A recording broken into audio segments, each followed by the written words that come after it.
Olá pessoal, sejam bem-vindos ao canal de matemática do professor Joaquim, gente. Moçada, nós vamos continuar aqui resolvendo as atividades do PET volume 3 do primeiro ano do ensino médio. E agora nós vamos para a segunda semana. Nesse vídeo, eu vou fazer uma pequena revisão de função de segundo grau, abordando os principais tópicos desse assunto. E em seguida eu vou resolver a primeira questão aí da página 18, beleza? Bora lá? Moçada, inicialmente, o que é uma função de segundo grau ou função quadrática? É toda função que tem essa cara, que tem essa forma, que é f de x igual a ax² mais bx mais c. Então, repare, tem que estar dessa forma, desse jeito que está aqui, ó, ax² mais bx mais c. Onde esses elementos a, b e c aqui são os coeficientes, e esses coeficientes precisam ser números reais. Assim, nós vamos escrever que o a, o b e o c pertencem ao conjunto dos números reais. Então, A, B e C pode ser qualquer número real. E veja que esse A, ele não pode ser zero. Pode ser qualquer número real, mas não pode ser zero. Porque se for zero, gente, veja bem, 0 vezes x² aqui vai dar zero. Aí a função deixa de ser de segundo grau. O gráfico da função de segundo grau, função quadrática, é uma curva que nós vamos chamar aqui, ó, de parábola. Essa parábola pode ter a concavidade voltada para cima, como pode ter a concavidade voltada para baixo. Quem é responsável em dizer para a gente se a concavidade é para cima ou para baixo vai ser esse termo A. Se esse termo A for positivo, então a nossa parábola terá a concavidade voltada para cima. Mas se esse termo A for negativo, então a nossa parábola terá a concavidade voltada para baixo. Veja que esse termo C, pessoal, é exatamente onde a parábola corta o eixo do Y. Então veja que essa parábola vem aqui e corta o eixo do Y nesse ponto. Então aqui vai estar o meu termo C. Já nessa parábola aqui, o termo C vai estar aqui embaixo. Bom, gente, repare que nesse caso aqui dessa curva, dessa parábola, nós temos aqui esse valor mais baixo, que nós vamos chamar de ponto V, ou vértice de nossa parábola. Nesse caso aqui também, ela tem um valor, só que agora é um valor mais alto, que também é o vértice de nossa parábola. E veja que eles são pontos. Se são pontos, então nós temos coordenadas cartesianas. Então, nós vamos ter um x do vértice e um y do vértice, tanto para um quanto para outro. Mas veja que quando o termo A aqui é positivo, a parábola ela tem a concavidade voltada para cima, então ela vai admitir um valor mais baixo. Então, esse ponto V aqui, que é o vértice, ele é chamado de ponto de mínimo. Já nesse caso, quando o termo A é negativo, a parábola ela tem concavidade voltada para baixo, então ela admite um valor mais alto. Esse valor mais alto é chamado de ponto de máximo. Independente se é ponto de mínimo ou ponto de máximo, essas coordenadas xv e yv que aparecem aqui, elas podem ser calculadas através de uma formulazinha muito simples. Para o x do vértice, nós vamos utilizar menos b sobre 2a. Enquanto que para o y do vértice, nós vamos utilizar menos delta sobre 4a. Lembrando ainda, gente, que delta é b ao quadrado menos 4ac. E veja, gente, que por esse vértice aqui, seja para essa parábola ou para essa, nós vamos ter aqui o que nós vamos chamar de eixo de simetria. Esse eixo de simetria, veja, ele divide a parábola em duas folhas exatamente iguais, tá bom? Gente, nesta função de segundo grau, nós podemos fatorar. Fatorar é decompor em fator. E para eu decompor em fator uma função, uma expressão dessa de segundo grau, nós vamos pegar inicialmente aqui, ó, esse termo A, vezes x menos uma raiz vezes x menos a outra raiz. Repare, eu transformei essa expressão nesse produto, portanto nós fatoramos.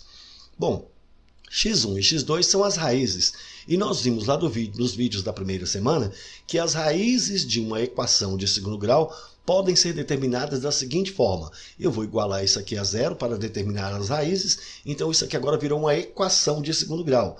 E para resolver essa equação de segundo grau, nós utilizamos a fórmula de Bhaskara, que é menos b mais ou menos a raiz de delta sobre 2a. Se esse delta, pessoal, for um número positivo, então significa que essa função ela terá duas raízes reais distintas, ou seja, diferentes. Mas se esse delta for igual a zero, então essa nossa função ela vai ter duas raízes reais iguais ou apenas uma única raiz real. E, finalmente, se esse delta for menor que zero, ou seja, for um número negativo, então a função ela não tem raízes reais. Lembrando ainda, gente, que raiz de uma função f de x é o ponto onde essa curva corta o eixo do x. Dessa forma, eu vou colocar aqui esses três gráficos para a gente analisar. Veja que nos três eu coloquei parábolas com concavidade voltada para cima e aqui parábola com concavidade voltada para baixo. Aqui também, ó, concavidade para cima, concavidade para baixo. Nesse caso também, concavidade para cima, concavidade para baixo. Veja que aqui, meu termo A aqui, ele é positivo, a parábola tem concavidade para cima. E repare, eu tenho aqui, ó, duas raízes. A raiz é o ponto onde a curva corta o eixo do x. Veja que essa curva cortou o eixo do x aqui em 2 pontos. Da mesma forma, essa daqui, ó, cortou o eixo do x também em 2 pontos. Então, se cortou em 2 pontos, repare, eu tenho aqui duas raízes reais diferentes. Duas raízes reais diferentes. E duas raízes reais diferentes, então nosso delta aqui vai ser um número positivo. Já nesse caso, repare que a curva ela toca o eixo do x em somente um ponto. Se tocou em somente um ponto, significa que eu vou ter uma única raiz real. Logo, meu delta para esse caso vai ser um número igual a zero. Então aqui delta é igual a zero. Já finalmente, nesse caso, repare, nenhuma das duas curvas está tocando o eixo do x, portanto aqui não tem raiz. Se não tem raiz real, então é porque delta é negativo. Bom, gente, tranquilo, show de bola, não foi? Bom, gente, então agora nós podemos resolver essa primeira questão que diz assim: complete a tabela indicando se cada uma das expressões representa uma função quadrática e, se afirmativo, determine seus coeficientes. Repare que essa primeira função aqui está faltando o termo c. Então nós vamos reescrever todinho aqui, ó. Vai ficar, ó, 3x² mais 12x mais 0. O termo A é aquele que acompanha x2, o termo B é aquele que acompanha o x e o termo C é aquele que está sozinho, que não tem x. Ele é o termo independente. Então veja bem, nesse caso, quem é o coeficiente A aqui? É 3. E quem é o coeficiente B? É 12. E o coeficiente C é 0. Já para essa função, ela já está completa aqui, ó. Então t de x é igual a 5x² menos 40x menos 40. Meu termo A aqui é 5, o termo B é menos 40 e o termo C também foi menos 40. Já essa aqui, repare, está faltando o termo B.